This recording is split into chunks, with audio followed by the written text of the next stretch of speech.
Here we are, another edition of the Bill Seng podcast. I'd like to thank you for joining me for today's show. Again, my name is Bill Seng. And real quick, I'd like to give a shout out to Buzzsprout for anybody that's looking to start up their own podcast. Buzzsprout is the way to go. Buzzsprout provides a website for you. They provide a platform in which you can submit your podcast, and then what they do is they send it out to all these other platforms like iHeartRadio and Spotify and Apple Podcasts and many, many more according to your liking. So I encourage you to seek out Buzzsprout if you're looking to start a podcast today, and they will give you a $20 off Amazon coupon if you click the link in the description below. I'd like to thank you for joining us. So I have a unique problem today. I have to share it with everybody. I don't talk about my personal issues too often, but in light of this whole overturning of Roe v. Wade and the arguments I'm hearing, I have to make a confession. I finally have to talk about this. I was born without a baby. Yes, ladies and gentlemen, I was born without a baby. I think I desperately need a baby transplant. If you happen to have a baby that's fully functioning and that you don't need yourself, I would be willing to take your baby. Isn't that an absurd thing to say? And yet we have millions upon millions of people claiming that a baby is part of a woman's body. Now, I took anatomy in high school. I took 4 years of health science at Cleveland State University, and I graduated with my degree in that field. Took anatomy, and in fact, I took a cadaver lab. And oddly enough, I don't know, maybe I missed it. I don't have my master's in that area. I don't have my doctorate in that area. I never found the baby. I never found the baby. And also, I took pathology as well now that I think about it. And I never recall seeing baby listed as an illness. This is quite the predicament. Maybe the books needed updated back then. I'm not quite sure exactly what went wrong with that, but I think that we need to update the books to list baby as an illness, because clearly there are babies just popping up in these, what are they? I hear the word woman used, but my goodness, I don't know what a woman is. Does anybody out there know what a woman is? I hear that it should be a right for a woman to choose whether or not to have a baby. What does it mean to have a baby? I thought the babies just happened. I thought the babies were a disease, that they were malignant, they were parasites. I thought, where do babies come from? Oh my goodness, this is deep. This is confusing, man. I tell you what, I need some desperate help here, because apparently there are millions and millions of people that understand this topic way better than I do. Once again, how foolish does that sound? A baby's not a part of a body. Go to any anatomy book. You will not find a baby in an anatomy book. You might see baby's anatomy, but when you see a woman and a man and all their parts labeled, nowhere in either one of them do you see a line pointing to something that says baby. I had somebody mention on a Facebook post, how would I like it if the government could force me to give me one of her kidneys if her kidney was failing? How do you respond to something like that? It's not even close to the ballpark of the same idea. Now, I believe if you support abortion, you're either ill-informed or you're wicked. A baby's heartbeat after conception starts after just a few weeks of the pregnancy. Why a heartbeat bill is an unreasonable proposal is beyond me. And on top of that, the supporters of abortion have really exposed themselves. In Virginia, a number of years ago, if you remember Governor Ralph Northam, he proposed a bill where women could have abortions after the baby was born and the umbilical cord was cut. In his words, what he said was what would happen is the baby would be taken into another room and be made comfortable, and then you would have a discussion with the mother to decide what to do. In layman's terms, we would ask the mother if she would like to kill the baby. Once it's out of the mother, it is no longer a fetus. It's a full-fledged baby. Now, I would contest that that's what it is the whole time. After all, I think that people may have forgotten this. We are mammals. We are classified as mammals. Now, go into nature and study mammals. Where do their babies come from? How do their babies start? It's all the same way. They start off inside of their mothers, with rare exceptions. And we all know the act that initiates where babies come from. So why is it that we say that a woman should have a right to choose? Now, mind you, I would accept arguments that there might be rare exceptions where the life of the mother is at risk, okay? I get that. I still argue that it's not always necessary to have an abortion. You can always induce labor and have a premature delivery, and at least the baby has a chance. I've heard doctors that performed abortions say that abortions were never 100% necessary, and that was one of the options, was to induce labor and give birth to the baby prematurely, and thus the baby has a chance to survive. God created us the way that he did for a purpose, and Satan loves the murder of the innocent. Now, we're all born into sin. I get it. I'm not talking about in theological sense. A baby, an unborn baby especially, has never had the opportunity to wrong anybody. So why is it that we think that it's okay to kill an unborn baby? Why do we think it's okay to terminate a pregnancy? One of the arguments I hear these days is that you only care about the baby before it's born, but after it's born, you don't care about its life. I am sorry.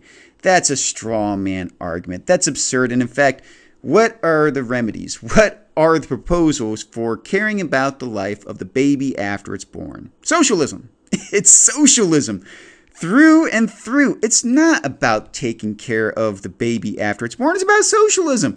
Besides, you might find this hard to believe, but there is a day and age where a mother and a father work together to watch after their baby. And believe it or not, every baby in the world has a mother or father, even if they've never met them before. Every baby in the world has a mother and father. There's no other way to make it happen. And if you deny it, you're lying to yourself. Another one of the absurd arguments I hear, because, we talk about the woman's right to choose. I understand there are rare cases, rape, incest, Not things I like to talk about, but when we take those off the table, the people that support abortion still support abortion. So why do we even bring those arguments up?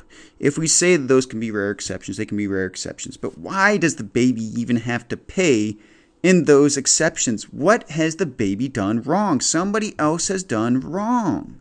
So we say that it's the mother's right to choose. Today, we have so many different avenues that a woman can choose from. They could choose contraception. They could choose adoption. Or dare I say, they can choose abstinence. One of the things I've noticed lots of our cultures, lots of society's problems, starts with sin. When people decide that they're going to sleep around and not get married, not be committed to one another, and a pregnancy happens, that's a choice. You chose. And thus, I can't even say you have to deal with the consequences. A baby's not a consequence. A baby is God's design. When a man and a woman love each other, so much so that they want to start a family, they take upon this creative act that glorifies God, actually, because He created us. And so we, in His image, have been given this great gift to give glory to God by creating life. Women, you get to carry life. That's an amazing blessing that God has given you. And yes, I've seen people post, how can you say that a rape or incest baby is a gift from God? You know what? That baby did nothing wrong. And so it doesn't deserve to die. It doesn't deserve to be killed. And ultimately, what would be better for you? To get revenge on that evil person by killing an innocent person? Let that never be the case. As a Christian, I get these arguments frequently, saying there are biblical arguments for abortion. First and foremost, there's the passage out of Genesis. That's out of Genesis chapter 2, and I don't recall exactly the verse, but what it says, well, what people that support abortion say is that this passage says that a person is not a life until they have breathed their first air out of the womb. Ugh, this argument drives me crazy. Why is that? Because the passage they cite says that God breathed breath of life into a man and he became a living soul. It's talking about creation. The man was not a life before God breathed life into him. He was a lump of clay, and as soon as God breathed into him, the lump of clay was animated. The cells came to life. The body started working. The organs started functioning. Everything started to come alive inside of this person. It has nothing to do with abortion.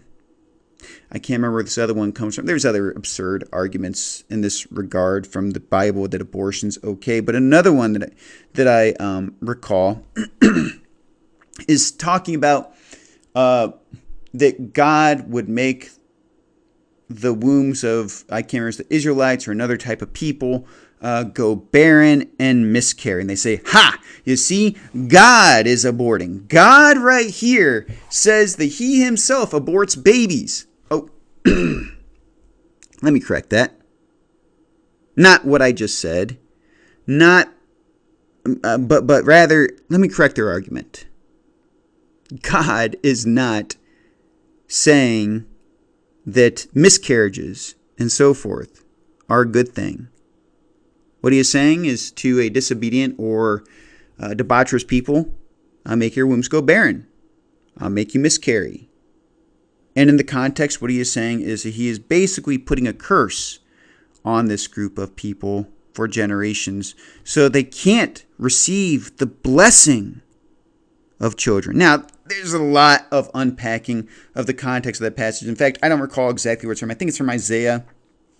I think one of the prophetic books.